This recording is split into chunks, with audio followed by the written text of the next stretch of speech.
Okay, we are good to go, Mike. All right, I'm just pulling up the agenda right now. How's everyone doing?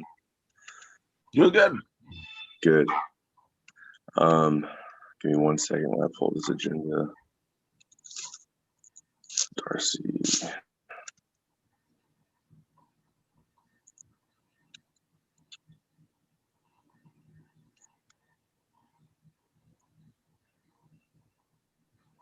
All right, let's go ahead and get a call to order, please. You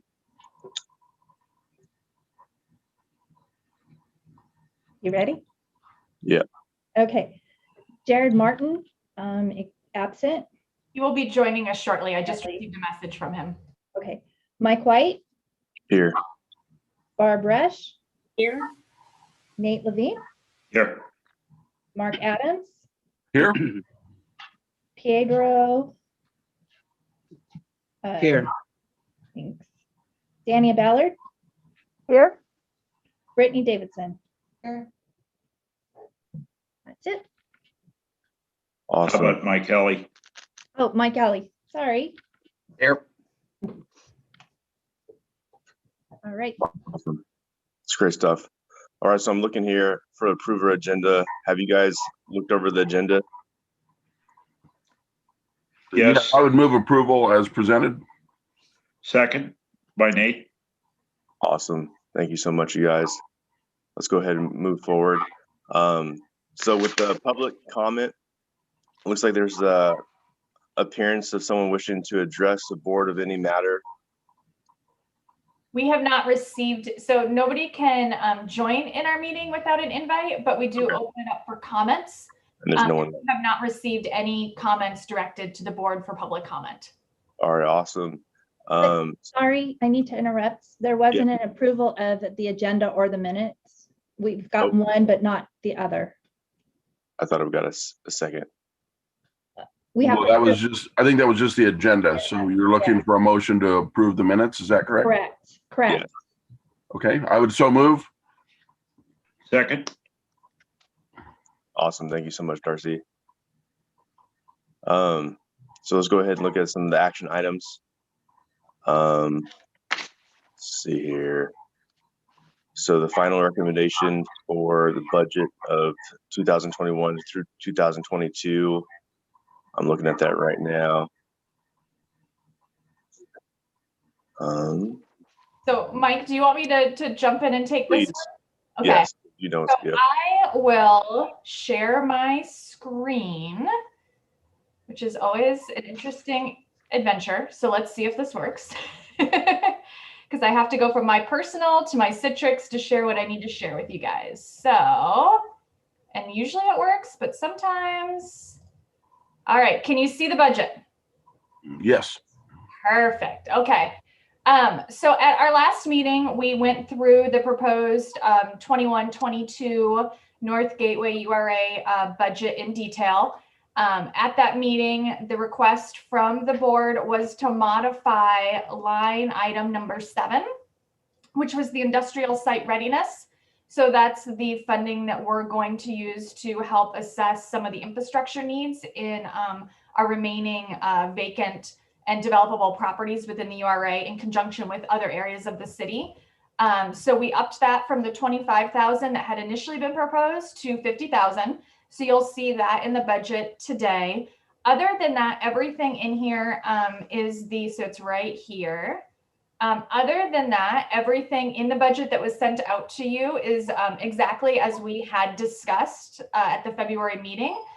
The one thing that I would throw out there, and I had mentioned it as an update, is we did have a sewer issue with the former Zamora property, which is currently the homeless shelter. They have gotten the bathrooms to work, so that's great. But our real estate department has been working really hard to try and figure out how to fix that sewer line, which is something that we will be paying for because it is our property. At the time of our last meeting, it was still really early on, so I wasn't even sure what we were looking at in terms of costs. In discussing with our real estate folks, it's going to be anywhere from probably 40,000 to 70,000. Right now, we're hoping it's actually going to be lower into the 40,000, but it just kind of depends once they get in there if they have to open up more of the trench than they're anticipating. So that's actually happening right now. So that is one item that will be coming out of the budget, but it's not something that's up for approval or anything like that. But since we're talking about the budget, I just wanted to let everybody know that those are funds that we'll be taking out here this fiscal year at the completion of that project. What category do we pull that out of? So what's going to happen, is my understanding, is it's actually a capital improvement project. So there'll be a lot of things that happen behind the scenes where they can move money because it's basically an emergency project. But ultimately, where you will see it come out of in next, so in our budget that we'll get in July, technically, is you'll see that money actually coming out of our infrastructure improvement area for now. And then in the future, if we need more money in that program, we can always put some money into it because we'll have funds set aside still for it as well. Excuse me, Sarah. I just want to let you know that Jared has joined. Perfect. Thank you. Good morning, Jared.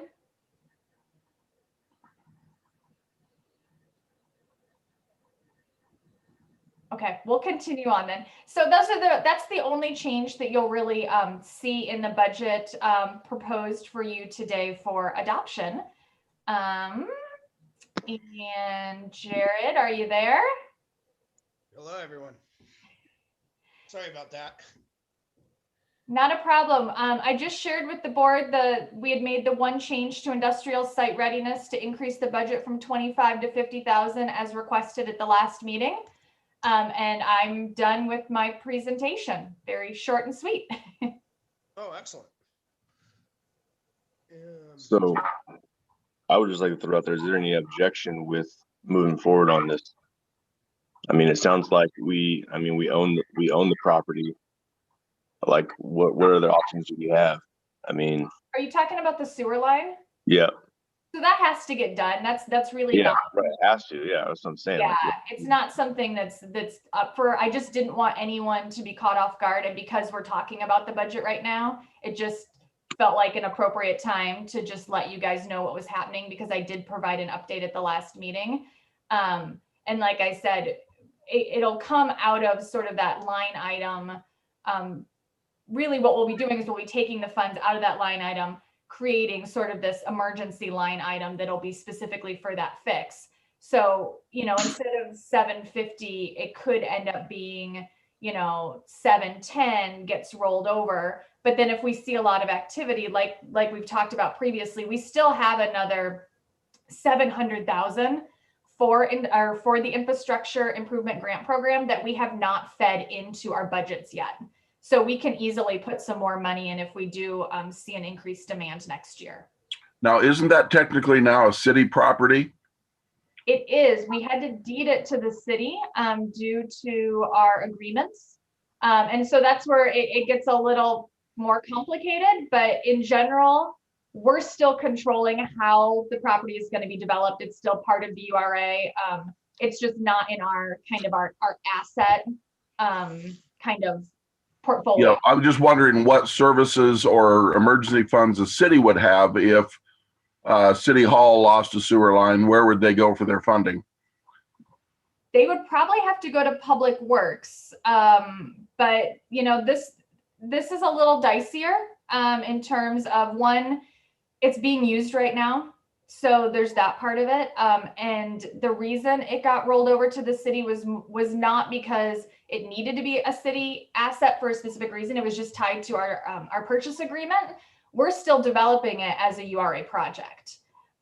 So it's a little bit more middle of the road. Now, if you want to have a more in-depth conversation about sort of how that works and why, I would be happy to bring our real estate folks into a meeting. I just don't have all those details for you. No, I understand where you're going. I'm just saying that, the responsibility for repairs usually falls on the owner.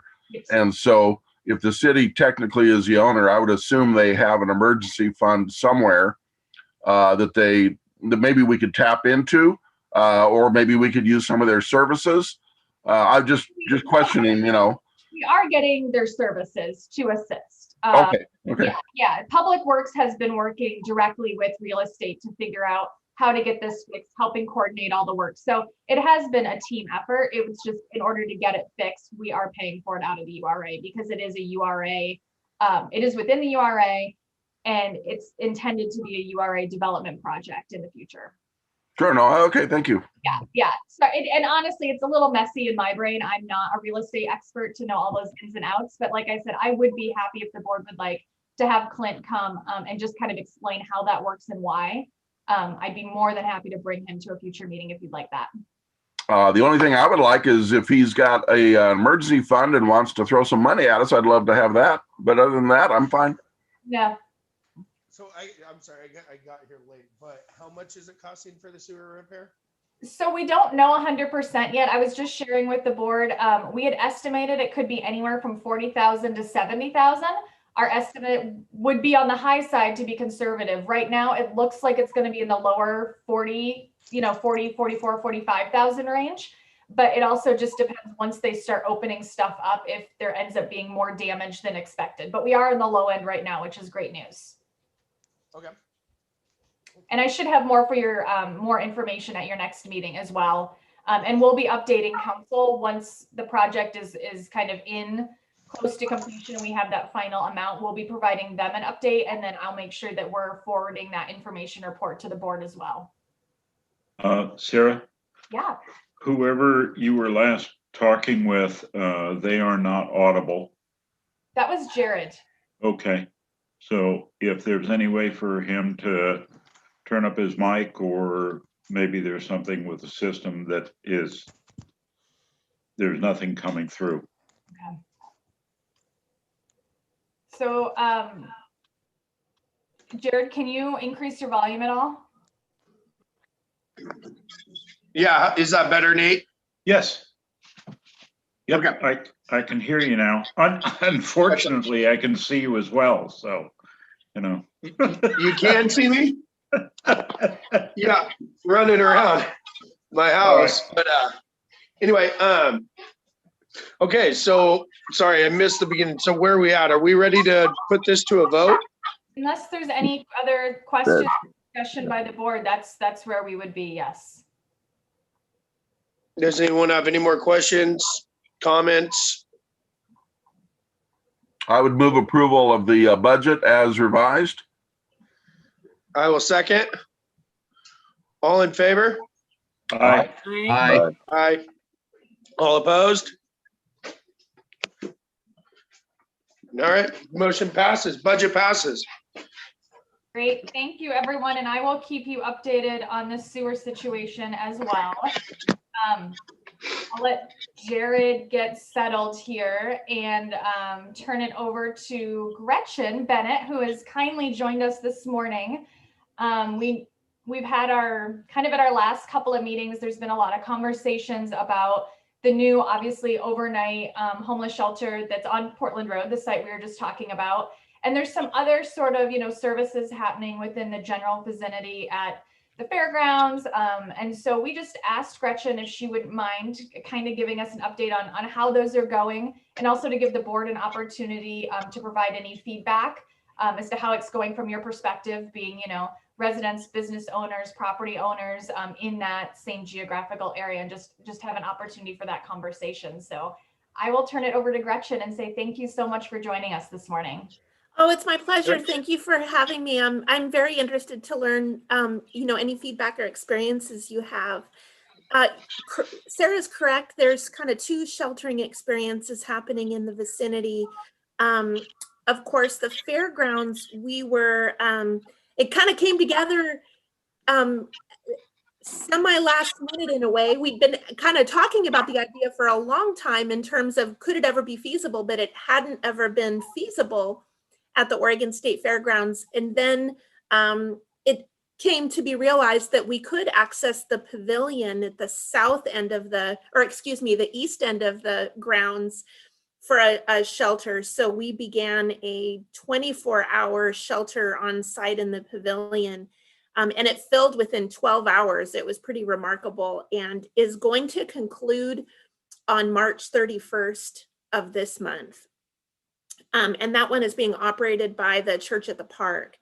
The other one, of course, is the property on Portland Road at the Zamora site that you all had been very helpful regarding. And that one is a warming shelter that intended to be open for the duration of the weather. So it opened in the fall and was set to conclude in March. There is some conversation about potentially extending the length of time that we use it.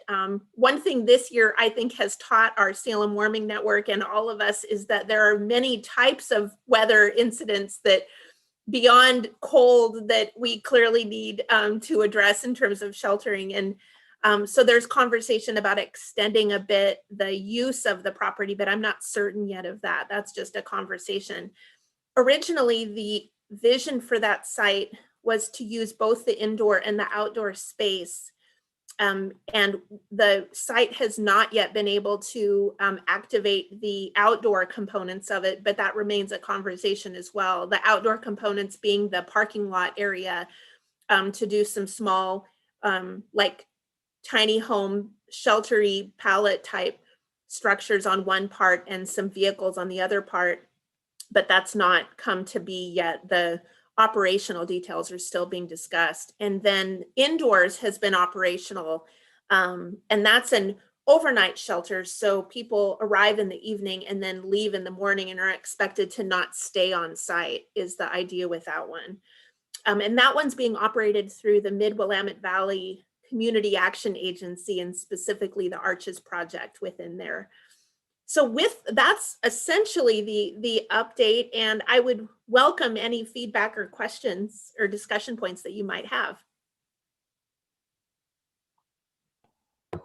I'm a business owner downtown, and we see an influx again of the people around the Rite Aid facility, and I'm wondering. I know the facilities immediately fill up when we have something available. But there's a segment of the population that either doesn't qualify or refuses to be helped by the existing programs. Any solution that you see on the horizon for those people? I mean, we know a lot of them have mental issues, but is there anything, any discussions on how to address that segment of the population? Discussions, yes. It's top of mind for me and for many who are working on this. I think all of us are really concerned about like the sidewalk along Rite Aid. That's no way to live, and it's no way for our business corridor to be. You know, it's just not livable and it doesn't make any sense. Solutions on the horizon, not yet. Gosh, I wish. I would so love to be able to tell you this is the answer and this is when it's going to be implemented. That's what we're searching for. I know everyone there has been invited to shelter, to services, to supports, and so far, you know, have been declined all of those resources. And so then it comes down to how do you compel a person to leave when they're not, you know, that's not a choice we would like for them to make to be there. And that's where we're getting stuck. Especially during COVID, but generally speaking, it's not a jailable offense. We're discovering our prosecution and jail systems aren't wanting to receive folks who are not willing to relocate to a different campsite. We haven't figured out the enforcement end on that. I talked with the people at the county behavior. You see, the city doesn't run the behavioral health side of things. So I reached out to the county for help because I think there are significant behavioral issues and I'm looking for solutions on that route. And then talking with people who do substance use treatment as well, looking for solutions on how we can address it from that angle. But so far, I'm not finding anything that's not very long-term. People talk with me about things like we need to expand our treatment recovery systems. We need to expand our transitional and affordable and sober house housing. And while that's all true, and you all, I'm sure, know better than me that the city is working on those paths, those are not very quick. You know, we opened a supportive housing unit, for example, that helps people with significant issues, and it filled to capacity. And we need like 20 of those probably to really meet the needs of the people out there. But in the meantime, none of us feel that it's acceptable. And so we're looking for a quicker answer, but so far I haven't found it, taking into account the legal landscape and some of the rights of people who are out there and what we understand our courts to be telling us. So it's totally top of mind for me. It's the first thing I think of in the morning and the last thing I think of at night. I'm looking for an answer, but I haven't found the short-term answer yet, only the long-term answer, which isn't adequate. Good. Well, thank you, and keep trying. Thanks. If you discover anything ever, let me know. Anyone else? Gretchen, I just had a quick question, and I don't know if this is true or not. I hear this a lot. Is there any truth to other states sending people to Oregon, homeless people? Is that true? That's a great question. I'm trying to get data on that that's verifiable. Like I just talked yesterday with somebody who's a first responder who said that virtually everyone they're talking to when they're responding are reporting that they're from out of state and that they understand the West Coast is where you won't go hungry and where you'll be cared for. I've had other people who work in the social services industry explain that people commonly come here from out of state to attend to someone in their family, like maybe they've come home, but then that breaks apart and then here they are and that explains it. The data isn't very high quality on that. It seems many people just report an answer, and I haven't found a good verifiable data source on it yet, but it's definitely the source of some concern and conversation. We want to have appropriate policies and not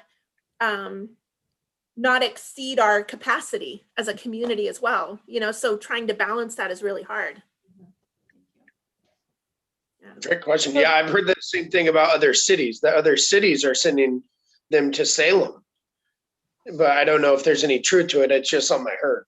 Yeah, I've heard that anecdotally too. Like, and I've had individual people who were outside telling me, well, I'm here from Portland, or I'm here from wherever, or I heard this, or I heard that, or you're the capital city, so I'm here. It just don't have a good firm data source on it yet. We're talking. There's people who do a something that's called coordinated entry, where they do an assessment of each person out there who's unsheltered, and they talk about, where are you from? Where's your hometown? How long have you been here? And so we have a little bit of data on that, but we're not completely sure of its accuracy, and so still working on it. But I'm hearing that too. I have a Anyone else? question. I have a question. Yes. What is the longer term plan for the Zamora property on Silverton? My understanding is only 18 months backdating from the point of beginning of the shelter, that we wouldn't utilize the property for a shelter longer than 18 months. And then after that, I would need to turn it to Sarah. I don't have any information other than that. Yeah, Gretchen, you are correct. And that was sort of the preface, I think, when we first shared this information with the board back late summer, early fall, that yes, we have larger development plans for this particular site, but obviously those things are going to take time, and this is a need right now. So it's sort of a nice way that we can help the community while also still kind of looking at these development plans. So our DEQ agreement only allows this particular use to be allowed for 18 months, basically.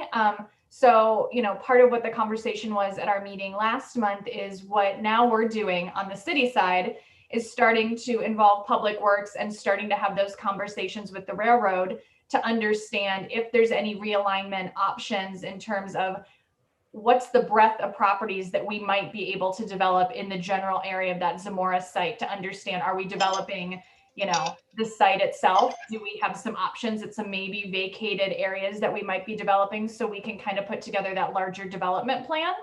The other thing that we're obviously hoping to start doing soon, and those conversations really kind of got put to a halt because of COVID, is we did have, Merit kind of lined up to maybe do some type of food hub coaching, mentoring role on that site.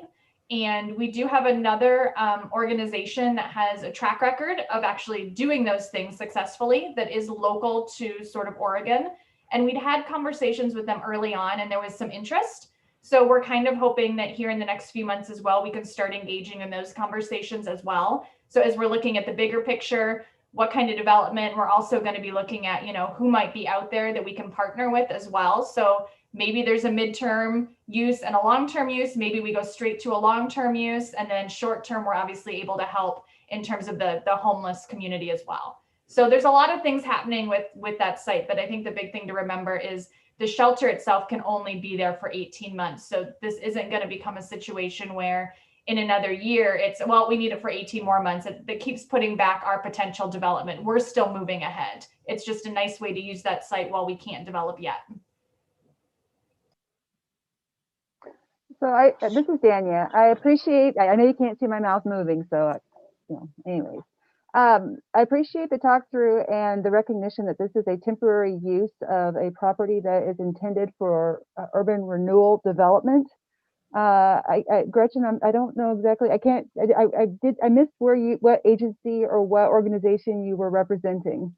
A question that I have as a whole and trying to address the homeless population is the root cause seems to be affordable housing. What actions is the city organizations doing to try to figure out funding to meet the need of affordable housing, as opposed to investing in short-term shelters, options, camping, street? It seems to be, if you can address the affordable housing place, maybe the rest of the problems might clear up. Can you talk a little bit about some of those things? I would be happy to do my best, although that part of it is not my personal area of expertise. And forgive me, I don't think I did introduce where I'm from. So my name is Gretchen Bennett, and I'm on the staff team as a manager within the mayor and city manager's office at the city of Salem. And so I'm city of Salem. And to get to your question, I think overall, that's been one of the primary strategies of the city, is to look for ways to expand and develop more affordable housing across the city. Reports have documented clearly that we do not have enough to meet the need and the growing need that's happening here in Salem.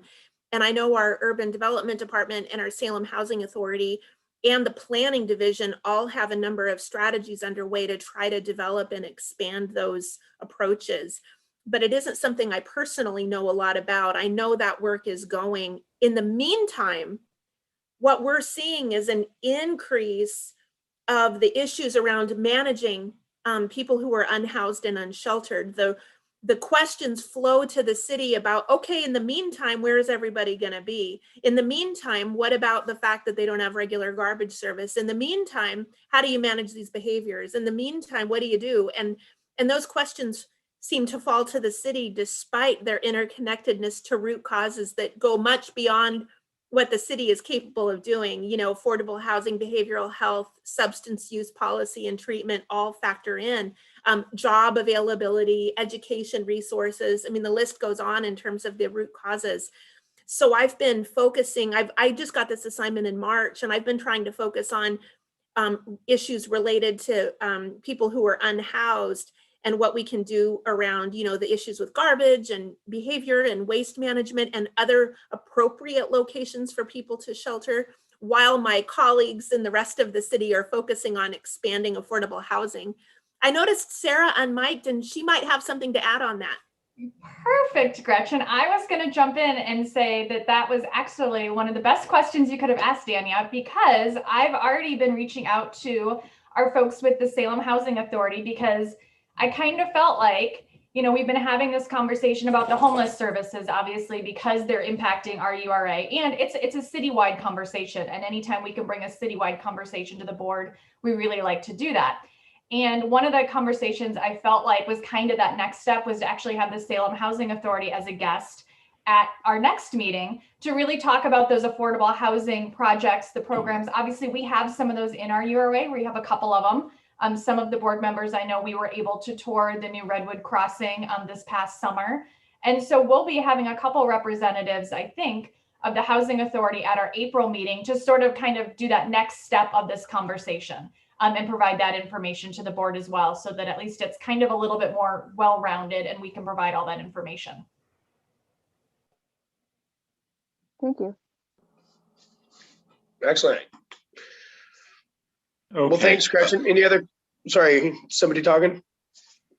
I can only see half you. Was that Nate? Yes. Go ahead. I hate to be the Christmas Grinch, but I'm sorry, it's a genetic defect. I can't keep my mouth shut. As Mark Adams has noted, he has a business downtown. And the homeless population is not a positive influence on clients, customers, tourists, any of it. So should we sweep it under the rug? And the answer is no, because it's a real situation. But I have to comment that the reason, and it's not fictitious, that people come here is because they are not discouraged from being here. And I will tell you that people will leave where they are not wanted.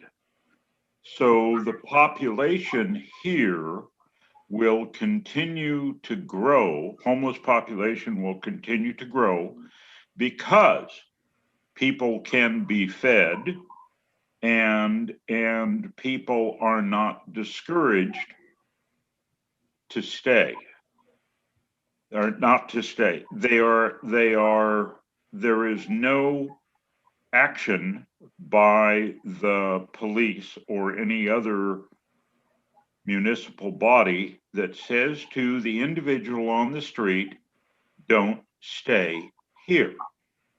And as long as that continues, we're going to have the homeless population set up camp wherever they damn well please.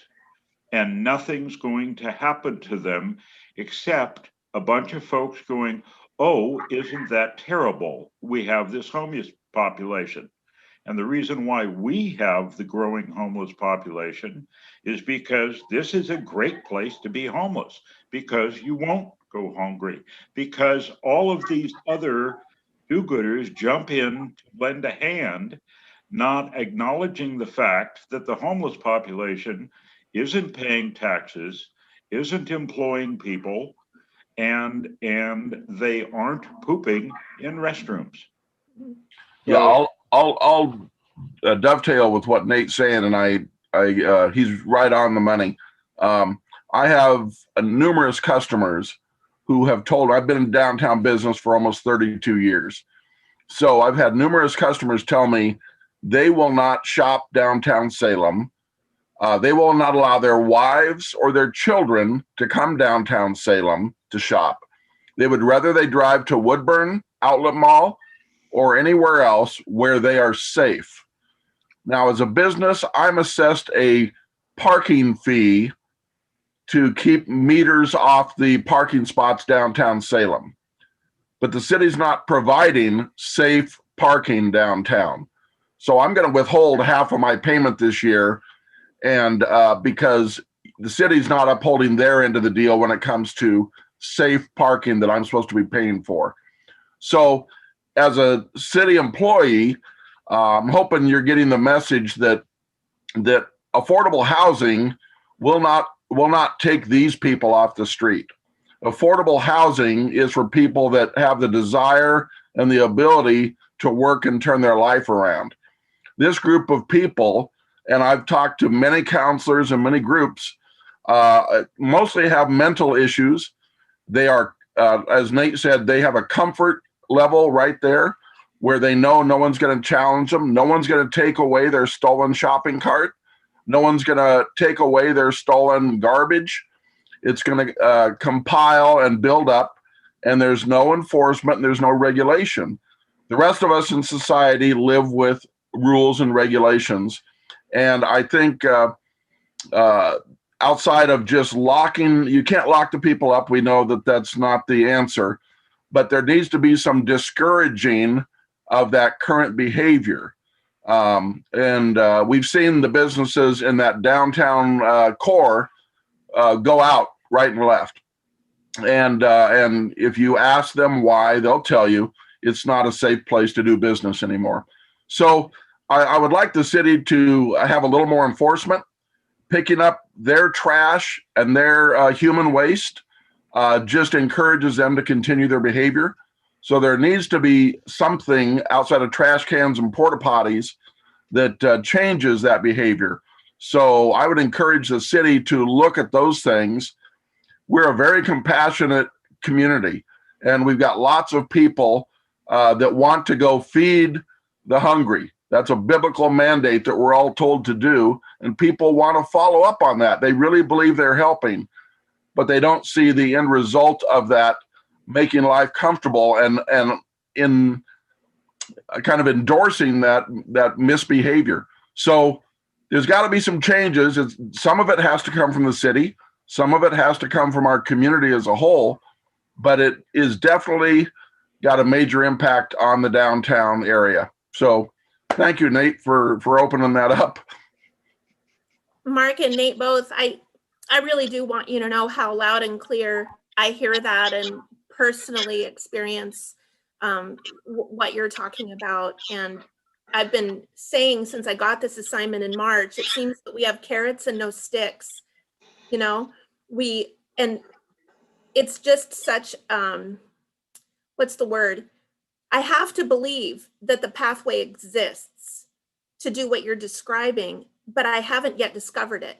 Given the legal landscape, the court decisions that have occurred in the West Coast and the laws that the police have to abide by,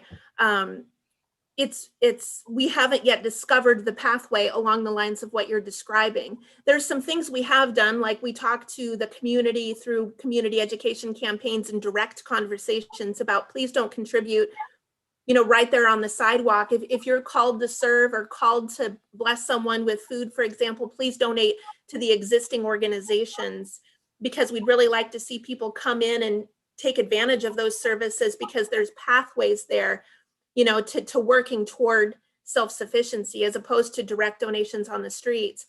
But of course, legally, people can make those choices.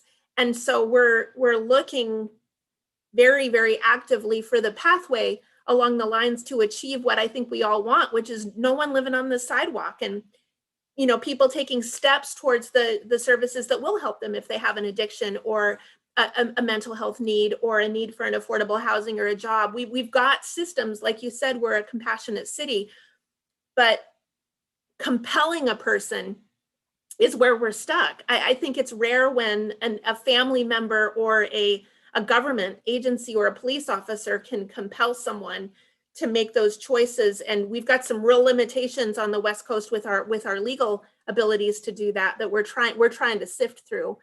So I know from my end as a team member in the mayor's office, we hear that loud and clear, but it's about finding the legal path to accomplish that objective. We certainly understand the community wants it.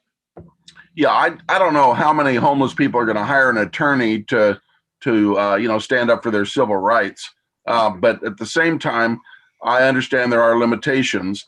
I just want you to make sure that you understand that the business owners and the residents of Salem have legal rights also. And if we're the taxpayers, I believe our legal rights supersede those that are not.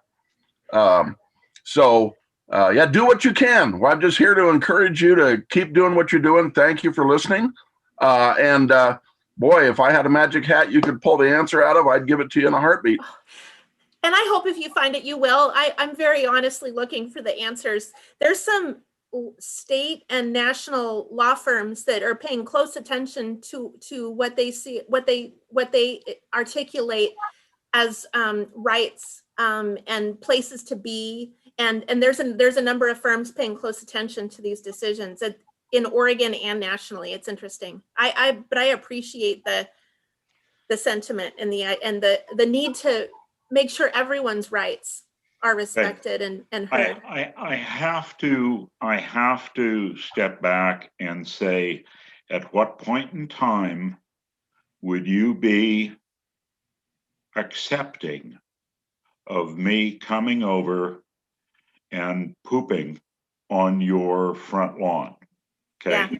Yeah. At what point in time is it okay for me to come to your home and set up camp on the sidewalk in front of your house and spread trash, which will quickly grow onto your property, including all the detritus of human living as well as human waste?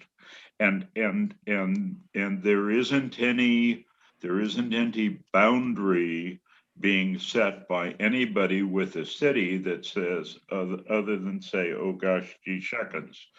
And from my perspective, if you came to me and said, oh gosh, gee shuckins, you shouldn't be here, I would tell you what lots and lots of folks that are in that situation have said to lots of people, and it's a hyphenated phrase, and the second word is off. Okay. I know. I mean, it's the reality is that this is really not okay. Yeah. So if there's something that you can do to carry that message, it would be great. If there is anything that you would like as far as assistance or comment or a written comment or presentation or whatever, please say so. I'm happy to do it.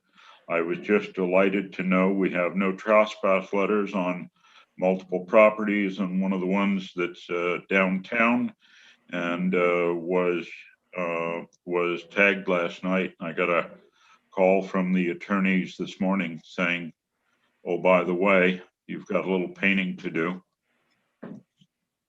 I'm sorry to hear that about the painting, and glad to hear of your willingness to speak to the issue and the experience. And we understand crystal clear it's not okay. The issue is in figuring out how to address it. I've learned legally, if a person doesn't watch someone use the bathroom, they're not able to move forward with a criminal charge. And even then, it's not a lodgeable offense. Right. And the garbage, we're able to, you've probably seen the clean teams. I saw Saturday, the clean teams walking down Rite Aid and kind of picking up along the outsides of the sidewalk, but there's this barrier where people claim items as their personal belongings.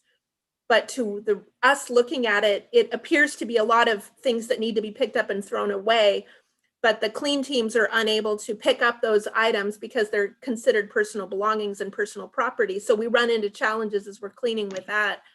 I certainly hear you. Prior to my work at the city, I was the director of a nonprofit organization. And for quite a while, more than a couple of years, we had someone going to the bathroom on the doorstep on a daily basis. And I needed to get that cleaned up before our children and families who were using the service arose. And it was a very daily experience for me. I appreciate the difficulty and the persistence of the issues for sure. I have to apologize to everybody else on the board for my hijacking the conversation and taking it in a direction that was not on the agenda. So my apologies. And I'll shut up. The purpose of the direction was to talk about, issue in general. So, I mean, this is what we wanted, and everyone has experiences. They don't have to be in North Gateway. Feedback is feedback, and it's a city issue. And, as I mentioned when we brought her on, when we have these bigger city issues going on, we want to make sure that we're bringing them to the board, because it's a great opportunity to get different types of feedback, to get ideas, to share information. I mean, everybody has their own contacts. And so it's just another outlet for us to be having these conversations. And so, right now it happens to be homelessness and affordable housing, but in the future, it might be something totally different. And we just want to make sure we're engaging the board, because you're all such valuable members of the community. why wouldn't we sort of, use this time and your experiences and your insight to sort of help solve these problems and to get ideas and to get, find out how things are going for you at the same time. So there is no hijacking when it comes to things like this. It's really just trying to make sure everyone feels heard and for us to hear you. And I just thank you all for allowing us to have these opportunities in these meetings. So Sarah, I would like to just make a comment, and it's more or less just it's for Gretchen's benefit and maybe a perspective. I am a homeowner, and my home is actually 1 block off of Portland Road, and I am near the property of Shamawa, the Indian school. And there's a great big field there that has full of trees, and right now it's full of tents. And fortunately, and I thank God every day for this, I haven't had any real issues with my personal property. But just seeing how things have developed in this past year, I am fearful come this summer that I'm going to start having trouble. I've had trouble in the past because with the hot weather, that activity seems to blossom. I have had, there's a gate, I'm on a dead end, there's a gate to that property. I have had ambulances on my side, and I have had to bring clothes out to a woman who was overdosing, who couldn't get out of the gate to help get her help. And this is the worst I have ever seen it. I have never seen it this bad. I don't know what we can do between now and summer, but I don't see the light at the end of the tunnel with the current activities that are in place. Yeah, I have a concern for where we're heading at the moment. We're working really actively to try to locate alternative shelter solutions, but many of those properties are owned by the state. And so far, the state's not been clearing encampments due to the Center for Disease Control guidance to not clear encampments during COVID. But one can predict that that will come to an end, and they'll make decisions to clear some of the encampments like Market and I-5, which would make sense. There's real safety issues there. You also have the city working to conclude camping at the Wallace Marine Park and the Cascades Gateway Park because of the significant issues to those parks and waterways and surrounding neighbors and businesses there. You've got the fairgrounds shelter, which is set to conclude at the end of March. So the big question of challenge is, okay, where else? And trying to come up with solutions around that, especially without a revenue source to pay for that very much is a real question. So I hear you and am concerned as well. And it's what we're trying to think through and work on as a region. Yeah, my concern is when they open the schools back up, because my property is off Hyacinth and the Parkway. I'm sure everyone's seen that encampment. It's about 50 people now. And unfortunately, they cut into my fence about once a month. And I have to have it repaired. And there's nothing for them to steal, but they still cut into my fence. But that's right by the school. And I remember when school was open, there's tons of kids walking there. I mean, that's going to not go well.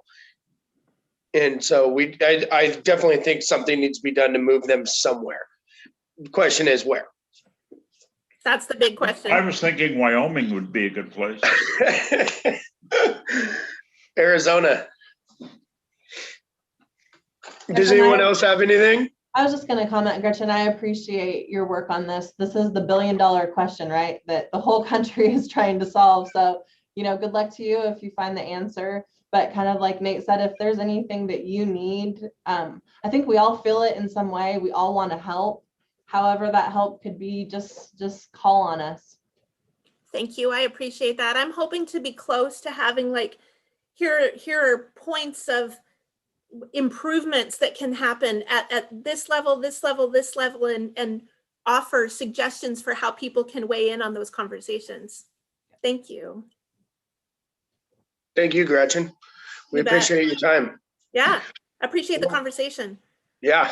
Anyone else have anything to say? I have one thing. Go ahead.